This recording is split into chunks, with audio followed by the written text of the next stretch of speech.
Desde todos los medios ya se comienza a considerar que muchas personas, sobre todo el personal sanitario, tiene muchas posibilidades de pagar emocionalmente tanta tensión vivida estos días, sobre todo cuando se pase la crisis, cuando todo vuelva a la normalidad. Hoy en Nuestro Si Conoce hablaremos del trastorno de estrés postraumático.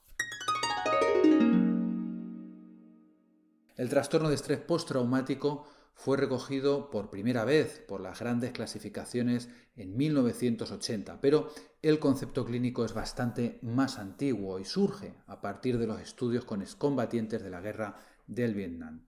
La razón por la que se conceptualizó tan tarde fue porque había un gran escepticismo por la validez del diagnóstico, ya que se creía que el sujeto podía simularlo para sacar un beneficio o una compensación económica o la exclusión incluso del servicio militar. Primeramente se puso el énfasis en el acontecimiento catastrófico para poder diagnosticar si una persona podría estar padeciendo este trastorno.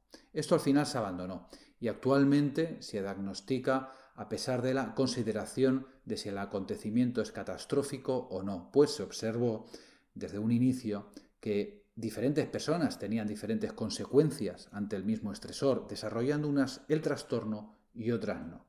Por lo tanto, lo que tenemos que tener en cuenta es que el trastorno de estrés postraumático en esta crisis del coronavirus lo desarrollarán algunas personas y otras no. Esto dependerá sobre todo de los recursos emocionales y su interacción con la situación vivida. Pero, ¿cómo identificar si una persona está padeciendo ese trastorno de estrés postraumático? Primeramente, la persona puede tener recuerdos angustiosos, recurrentes del suceso traumático. Estos recuerdos se vivirán como involuntarios e intrusivos, es decir, le vendrán sin que la persona los provoque. También, como no, tendrán sueños angustiosos, recurrentes, en los que el contenido o el afecto del sueño está relacionado con este suceso. Este síntoma en los niños puede manifestarse como sueños aterradores, sin contenido reconocible con el suceso traumático. Un componente importante serán las reacciones disociativas, en las que el sujeto siente o actúa retrospectivamente, como si se repitiera el suceso traumático. Estas reacciones se pueden producir de manera continua, llegando a agravarse con una pérdida de conciencia del entorno en el presente. Puede existir un malestar psicológico intenso y prolongado al exponerse a factores que simbolizan o se parecen a ese aspecto de suceso traumático. Es decir que, por poner un ejemplo, para el personal sanitario puede darse el caso de que no puedan entrar a un cierto quirófano o a su misma consulta porque reexperimentarán toda la situación traumática, experimentarán todo el mismo malestar que ha quedado condicionado en ese contexto. Por lo tanto, es muy común ver que estas personas tienen una evitación persistente de esos lugares relacionados con ese suceso traumático. No solo evitarán los lugares, también evitarán los recuerdos, los pensamientos y los sentimientos angustiosos relacionados con el suceso. Y si los logran transmitir, se les puede llegar a observar una elevada reactividad fisiológica. La disociación es un elemento común en el trastorno de estrés postraumático. Se observará, por lo tanto, también amnesia disociativa de suceso traumático, es decir, no se acordarán de elementos o personas relacionadas con este suceso. Y si lo logran hacer, pueden ser recuerdos vagos y llenos de lagunas, muy fragmentados. Esta disociación cumple un papel adaptativo en nuestra psique, pues en momentos de intensidad, de gran tensión, lo importante quizás sea salvar vidas o salir de una situación muy peligrosa. Es por eso que nuestro cerebro actúa relegando ciertos procesos en pos de otros, que son más urgentes para la situación que nos toca vivir en ese momento. Esto lo explica muy bien la denominada hipótesis de la digestión o indigestión como explicación del trastorno de estrés postraumático. Esta hipótesis se realiza con la metáfora de la digestión.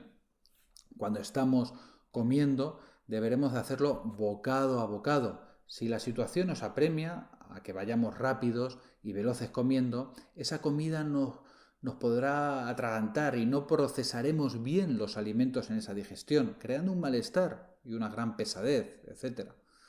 Otro de los síntomas importantes de este trastorno son las creencias o expectativas negativas y exageradas sobre uno mismo. Por ejemplo, decir, estoy mal, no puedo confiar en nadie, el mundo es muy peligroso, tengo los nervios destrozados. Esto es muy común en este trastorno. Por lo tanto, tendrán un estado emocional negativo persistente, una disminución importante del interés o la participación en actividades significativas, un sentimiento de desapego, extrañamiento de los demás, teniendo también una incapacidad persistente de experimentar emociones positivas como la felicidad, satisfacción o sentimientos de amor. Por eso, no es raro encontrarse que personas que padecen este trastorno tengan un comportamiento irritable, con ataques de ira, con poca o a veces ninguna provocación. Además de comportamientos imprudentes, autodestructivos, como puede ser el consumo de alcohol, un consumo excesivo. Se lo observa también una gran hipervigilancia que les hace estar alerta a su alrededor. Se sobresaltan a veces ante cualquier estímulo mínimo y, cómo no, tendrán problemas de concentración y de seguro una alteración importante del sueño. En este trastorno pueden existir dos disociaciones importantes que también son comunes a otros trastornos. Uno de ellos es la despersonalización, una experiencia persistente o recurrente de un sentimiento de desapego y como si uno mismo fuera un observador externo del propio proceso mental o corporal, como si fuera irreal él mismo o de que el tiempo pasa despacio. La llamada sensación de acortamiento del tiempo es muy común, teniendo la creencia de que morirán pronto. La desrealización es otro proceso disociativo frecuente, que es una experiencia persistente o recurrente de irrealidad del entorno, como si el mundo hubiera cambiado y se experimentara como un sueño también distante o distorsionado. Pero, ¿qué hará que unos sanitarios o miembros de cuerpos de seguridad desarrollen o no este trastorno ante esta situación? Pues primero tendrán que experimentar la experiencia como muy negativa, con una gran falta de control. Es decir, en estas situaciones el sujeto que experimenta no podrá hacer nada o muy poco por evitar lo que le ocurre. Y por supuesto, otro ingrediente que aumentará las posibilidades de padecerlo será que el acontecimiento se produzca de manera repentina e inesperada. Algo muy importante es que todas estas características son experimentadas de manera subjetiva por el sujeto. Por eso es independiente del suceso y otros profesionales de la salud vinculados en la misma situación podrían no padecer ningún trastorno a posteriori.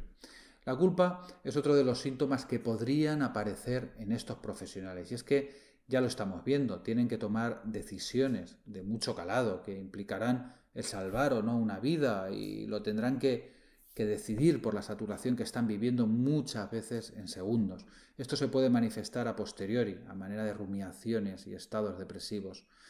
Otro componente explicativo del trauma es la llamada teoría de la indefensión aprendida. En esta teoría vemos que cuando hay un acontecimiento altamente aversivo e incontrolable, puede que el sujeto desarrolle expectativas de incontrolabilidad, ya que piensa que no podrá hacer nada para impedirlo, pudiendo incluso generalizarlo a otras situaciones. Y la verdad que esta sensación ya la hemos podido observar en muchos sanitarios cuando se han quejado de que no reciben ni los medios ni los materiales necesarios para poder realizar una intervención segura y efectiva, lo que contribuye a desarrollar esta desesperanza e indefensión.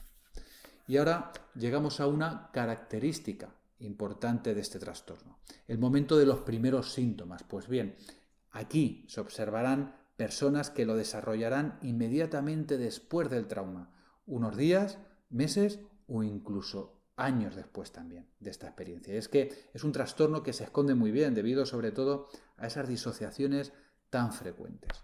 Los tratamientos más efectivos son los que se inclinan hacia un reprocesamiento del trauma, es decir, que si tomamos como ejemplo la metáfora de la indigestión, tendremos que volver poco a poco a sacar ese alimento que ha sido mal digerido y volver a construir de una manera más adaptativa y real las experiencias vividas para poder al final digerir correctamente, ahora sí, toda esa experiencia y de forma natural.